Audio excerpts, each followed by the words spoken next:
안톤 체홉의 단편희곡 내기. 어둑어둑한 가을밤이었다. 늑수굴의 한 자산가는 사무실 이쪽 저쪽을 왔다 갔다 하며 15년 전 가을에 열렸던 파티를 회상하고 있었다. 손님 중에는 유식한 사람들이 많아서 흥미로운 화제들이 거론되었다. 그 가운데에는 사형에 관한 이야기도 있었다. 학자와 기자들이 적잖이 포함된 손님들 대다수는 사형에 대해 부정적인 태도를 보였다. 그들은 이 형벌이 기독교 국가에서는 낡고 무익할 뿐만 아니라 비윤리적인 제도라고 생각했다. 그들 중 몇몇의 의견으로는 사형 제도를 종신형으로 대체하는 것이 여러모로 바람직하다는 것이었다. 나는 여러분에게 동의할 수 없습니다. 파티의 주최자인 자산가는 말했다. 나는 사형도 종신형도 겪어보진 못했지만 만약에 선험적인 판단이 용납된다면 그래요. 내 생각으로는 사형이 종신형보다 더 윤리적이고 인간적이라고 봅니다. 사형은 단번에 죽이지만 종신형은 천천히 죽이는 것이죠. 어떤 형리가 더 인간적일까요? 몇 분 만에 당신을 죽이는 쪽일까요? 아니면 오랜 세월을 질질 끌면서 당신의 생명을 앗아가는 쪽일까요? 어느 쪽이 됐든 간에 비윤리적인 것은 마찬가지입니다. 손님들 중에 누군가가 말했다. 왜냐하면 두 쪽 다 똑같은 목적, 즉 생명의 박탈이라는 목적을 갖는 것이니까요. 국가는 선이 아닙니다. 돌려받고 싶어도 돌려받을 수 없는 생명을 국가가 빼앗을 권리는 없습니다. 손님들 가운데는 25살쯤 된 젊은 변호사 한 명이 자리하고 있었다. 사람들이 그의 의견을 묻자 그는 이렇게 말했다. 사형이든 종신형이든 매 한 가지로 비윤리적입니다만 그래도 누가 나에게 사형과 종신형 중에서 하나를 선택하라고 한다면 저야 물론 후자를 택하겠습니다. 어찌됐든 사는 게 아예 없어지는 것보다야 나을 테니까요. 열띤 논쟁이 벌어졌다. 그때만 해도 젊었고 그래서 예민했던 자산가는 갑자기 평정을 잃고 주먹으로 책상을 쾅 치며 젊은 변호사를 향해 소리쳤다. 그렇지 않아요. 당신이 독방에 5년 동안 들어가 있을 수 있다면 200만 루블을 걸겠소. 그게 만약 진담이라면 하고 변호사가 그에게 대답했다. 5년이 아니라 15년을 조건으로 내기에 응하겠소. 15년? 그러지. 자산가는 소리쳤다. 여러분, 내가 200만 루블을 걸겠습니다. 좋습니다. 당신은 200만 루블을 거세요. 나는 내 자유를 걸겠습니다. 변호사가 말했다. 그리하여 이 지독하고 황당한 내기가 이루어진 것이다. 스스로도 계산이 안 될 정도로 돈이 많았던 탓에 건방지고 경솔했던 당시의 자산가는 이 내기에 꽤나 흥분했다. 저녁 식탁에서 그는 변호사에게 농담 삼아 말했다. 젊은이, 아직 늦지 않았으니 정신을 차리시오. 나야 200만 루블이 아무것도 아니지만 당신은 인생의 황금기를 3, 4년 잃게 되는 것 아닙니까? 3, 4년이라고 말한 이유는 당신이 그 이상 버티지 못할 것이기 때문이에요. 운 나쁜 젊은이. 또한 잊지 말아야 할 것은 스스로 택한 감금은 강제적인 감금보다 훨씬 더 힘들다는 점이요. 매 순간 당신이 독방에서 자유롭게 나갈 권리를 갖고 있다는 생각이 당신의 존재 전체에 독을 퍼뜨릴 겁니다. 난 당신이 불쌍해요. 그리고 지금 자산가는 방을 이리저리 오가며 이 모든 것을 돌이켜보고는 스스로에게 물었다. 무엇 때문에 이런 내기를 했을까? 변호사가 인생의 15년을 잃고 내가 200만 루블을 얻는 것이 어디에 쓸모가 있는 일인가? 그것으로 사형이 종신형보다 낫거나 나쁘다는 것을 사람들에게 증명할 수 있을까? 아니야, 정신 나간 짓이야. 나로 말하면 권태에 지친 인간의 변덕이었고 그 변호사로 말하면 순전히 돈에 대한 갈망이었을 뿐이지. 그는 계속해서 그날 저녁 이후에 있었던 일을 떠올렸다. 변호사는 은행가의 집 정원에 지어진 별채 중 하나에서 엄중한 감시 속에 감금되도록 결정됐다. 또한 그에게는 15년 동안 별채의 문턱을 넘을 권리, 살아있는 사람들을 보거나 목소리를 들을 권리, 그리고 편지나 신문을 받아볼 권리를 박탈한다는 조건이 붙었다. 악기를 지니고 있거나 책을 읽고 편지를 쓰는 일, 그리고 술을 마시고 담배를 피우는 것은 허용되었다.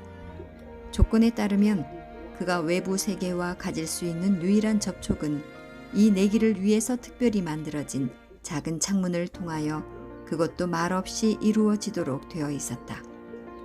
책이든 악보든 술이든 그가 필요로 하는 모든 것들은 메모지에 쓰기만 하면 무한정 공급받을 수 있지만 반드시 창문을 통해야만 했다. 계약서는 완벽한 독방 감금이 되게끔 구석구석까지 면밀하게 검토되었으며 이에 따라 변호사는 정확히 1870년 11월 14일 12시부터 시작하여 1885년 11월 14일 12시까지 감금되도록 되어 있었다. 변호사 쪽에서 조금이라도 조건을 위반할 경우에는 설령 기한을 마치기 2분 전이라 할지라도 자산가는 그에게 200만 루블을 지불할 의무로부터 벗어날 수 있었다. 그의 짤막한 메모들로 미루어 짐작한다면 감금되던 첫해 변호사는 고독과 무료함 때문에 심하게 괴로워했다. 그가 사는 별채에서는 낮이고 밤이고 계속해서 피아노 소리가 들려왔다. 그는 술과 담배를 사절했다. 그가 메모지에 적은 바에 따르면 술은 욕망을 부추기는 것이며 그 욕망이란 수인의 첫 번째 적이라는 것이었다. 게다가 상대도 없이 좋은 술을 마시는 것처럼 따분한 일은 없다는 것이었다. 또한 담배는 방 안의 공기를 탁하게 만든다는 얘기도 있었다. 첫해 변호사가 받아본 책들은 복잡한 삼각관계로 이루어진 애정소설이나 탐정소설, 공상과학소설, 코미디물 따위의 지극히 가벼운 내용들이었다. 두 번째 되던 해에 별채 음악 소리는 이미 잠잠해졌으며 변호사는 메모지에 단지 고전 서적들이 필요하다는 요구사항을 적어낼 뿐이었다. 5년째 되던 해에는 다시 음악 소리가 나더니 수인은 술을 부탁했다. 창문을 통해 그를 관찰한 사람들 말로는 그가 그 해 내내 오로지 먹고 마시고 침대 위에 누워 있었으며 자주 하품을 하고 신경질적으로 혼잣말을 하더라는 것이었다. 책은 읽지 않았다고 한다. 이따금 밤이면 앉아서 글을 쓰다가 날을 지새고 아침에는 썼던 것을 전부 갈갈이 찢어버렸다고 했다. 그가 우는 소리도 여러 번 들렸다고 했다. 6년 반이 되었을 때 수인은 외국어와 철학과 역사를 열심히 공부하기 시작했다. 그가 이런 학문들에 너무도 탐욕스럽게 몰입했기 때문에 자산가는 책을 대주기가 벅찰 정도였다. 4년 동안 그의 요구에 따라 주문한 책이 600여 권에 달했다. 그 몰입의 기간 동안 자산가는 자신의 수인으로부터 이런 편지를 받았다. 친애하는 나의 간수님, 당신에게 이 문장들을 6개의 언어로 쓰겠습니다. 이것을 전문가들에게 보여주고 읽어보라고 하세요. 만약에 그들이 틀린 곳을 한 군데도 찾아내지 못할 경우에는 간청하건대 사람을 시켜 정원에서 총을 한 발 쏘도록 해주세요. 그 총소리는 나의 노력이 헛수고가 아니었음을 나에게 확인시켜 줄 것입니다. 온 세상의 천재들이 수천 년에 걸쳐서 다양한 언어로 진리를 말했지만 그 말들 속에는 오로지 하나의 불꽃이 타오르고 있는 것입니다. 오, 내가 이들을 이해할 수 있음으로써 내 영원히 누리는 천상의 행복을 당신이 알기나 할까요? 수인의 요구는 이루어졌다. 자산가는 정원에서 총을 2번 발포하라고 지시했다.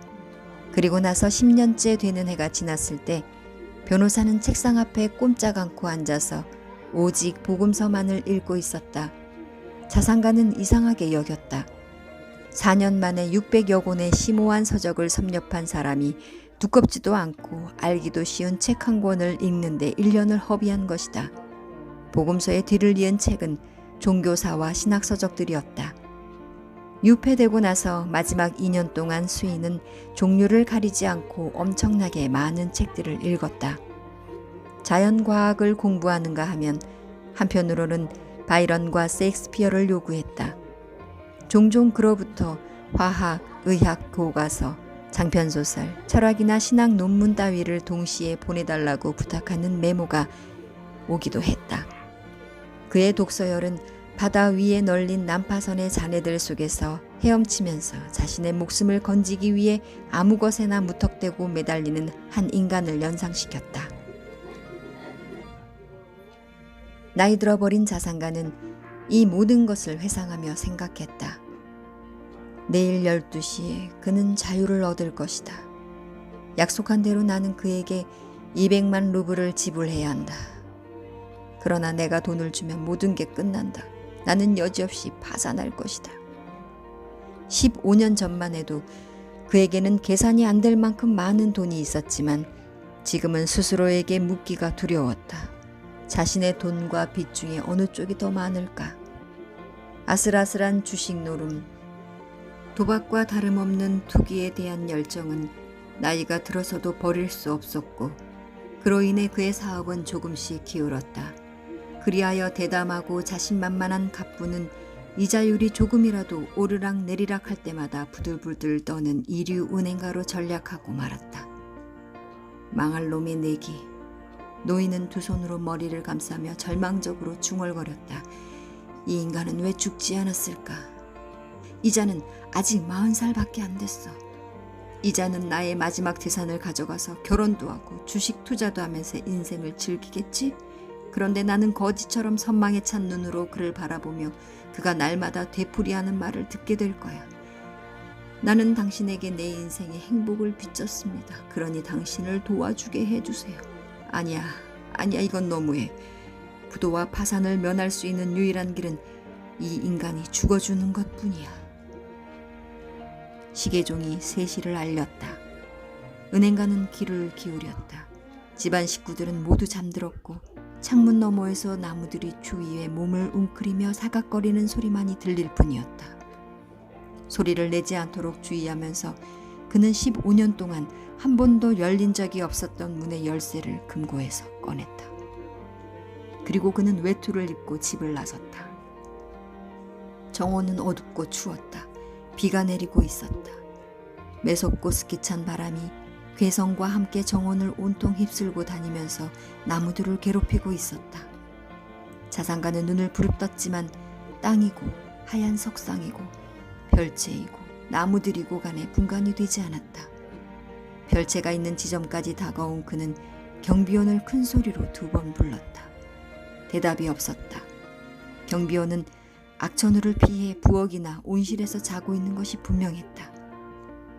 내가 만약 내 자신의 목적을 수행할 만한 용기가 충분히 있다면 늙은 자산가는 생각했다. 누구보다도 경비원이 의심을 받게 될 거야. 그는 어둠 속에서 계단과 문을 더듬더듬 찾아내고는 별채의 현관으로 들어갔다. 그리고 손으로 더듬어가며 좁은 복도 안으로 살그머니 들어가 성냥을 켰다. 거기에는 아무도 없었다. 누군가의 침대가 시트도 씌워지지 않은 채로 놓여 있었으며 구석에는 철제 난로가 희끄무레하게 보였다. 수인의 방으로 통하는 문에 붙여진 봉이는 멀쩡한 상태 그대로였다. 성냥불이 꺼지자 노인은 흥분에 몸을 떨며 작은 창문을 통해 안을 들여다보았다. 방 안에는 촛불이 어슴푸레 타고 있었다. 수인은 책상 앞에 앉아 있었다. 그의 등과 머리카락과 팔이 겨우 보일 뿐이었다. 펼쳐진 책들이 2개의 안락의자와 카펫 그리고 책상 위에 놓여 있었다. 5분이 지났지만 수인은 몸 한 번 뒤척이지 않았다. 15년간의 감금 생활은 그에게 꼼짝도 안 하고 앉아있는 법을 가르쳐준 것이다. 자산가는 손가락으로 창문을 똑똑 두드렸지만 수인은 미동도 하지 않았다. 자산가는 조심스럽게 문에서 봉인을 뜯어내고 자물쇠 구멍에 열쇠를 집어넣었다. 녹이 쓴 자물쇠는 목신 소리를 냈고 문은 삐걱거렸다. 자산가는 당장 깜짝 놀라 내지르는 비명과 주춤거리는 발소리를 듣게 되리라고 기대했지만 3분이 지났는데도 문 저편에서는 이전처럼 아무 소리도 나지 않았다. 그는 방 안으로 들어가기로 작정했다. 책상 앞에는 연희 인간과는 다른 한 남자가 꼼짝 않고 앉아 있었다. 그것은 살가죽을 입혀놓고 여자처럼 치렁치렁한 곱슬머리와 덥수룩한 턱수염을 달아놓은 해골이었다. 얼굴색은 흑빛을 닮아서 누르스름했고 양볼은 움푹 꺼져 있었으며 등은 길고 가늘었다. 치렁치렁한 머리카락이 달린 머리를 받치고 있는 팔은 어찌나 갸냘프고 앙상한지 보기가 역겨울 지경이었다. 그의 머리카락 사이에는 벌써 새치가 드문드문 보였다. 노인처럼 쇠락한 얼굴을 본다면 누구라도 그가 40살밖에 안 됐다는 사실을 믿을 수 없을 터였다. 그는 자고 있었다. 비스듬하게 숙인 그의 머리 앞 책상 위에는 종이 한 장이 놓여 있었고 거기에 자잘한 글씨로 무언가 쓰여 있었다. 불쌍한 인간 하고 자산가는 생각했다. 자고 있군. 아마도 꿈속에서 200만 루블을 보고 있겠지? 나는 그저 이 산송장을 들어서 침대에 던져놓고 베개로 가볍게 덮어서 누르면 되는 거야. 천하의 전문가라도 피살의 흔적을 찾아내지는 못할걸? 하지만 우선 이자가 여기에 뭐라고 썼나 읽어볼까? 자산가는 책상에서 종이를 집어들고 읽어내려갔다. 내일 12시에 나는 자유를 얻고 사람들과 교류할 권리를 갖게 된다. 그러나 이 방을 떠나 태양을 보기에 앞서 나는 그대들에게 몇 마디 해줄 필요를 느낀다. 순수한 양심을 따라 그리고 나를 바라보는 신 앞에 맹세코 나는 자유와 생명과 건강을 그리고 그대들의 책 속에서 지상의 축복이라고 불리는 모든 것들을 경멸한다고 그대들에게 단언하는 바이다. 15년 동안 나는 속세의 삶을 면밀하게 연구했다. 내가 땅도 사람들도 못 본 것은 사실이다. 하지만 나는 그대들의 책 속에서 향기로운 술을 마셨으며 사슴이며 멧돼지를 쫓아 숲으로 달려 들어가기도 했으며 여인을 사랑하기도 했다. 천재 시인들의 마법으로 창조된 구름처럼 하늘거리는 미녀들이 밤마다 나를 찾아와서 신비로운 이야기들을 속삭여 주었고 나의 머릿속은 그 이야기들로 흠뻑 취하곤 했다. 그대들의 책 속에서 나는 엘블루스와 몽블랑의 정상에 올랐으며 거기서 아침마다 태양이 떠오르고 저녁이면 그 태양이 하늘과 대양과 산맥의 정상을 발그레한 황금색으로 물들이는 것을 보았다. 나는 거기서 내 머리 위로 구름을 가르며 번뜩이는 번개를 보았다. 나는 초록빛 숲과 초원을 강과 호수와 도시들을 보았으며 세일렌의 노래와 목동들의 피리 소리를 들었고 나에게로 날아온 아름다운 악마들과 신에 대한 대화를 나누며 그들의 날개를 만져보기도 했다. 그대들의 책은 나에게 지혜를 가져다 주었다. 지칠 줄 모르는 인간의 사고 능력으로 몇 세기에 걸쳐 이룩해낸 모든 것들이 나의 두개골 속에서 작은 언덕으로 쌓였다.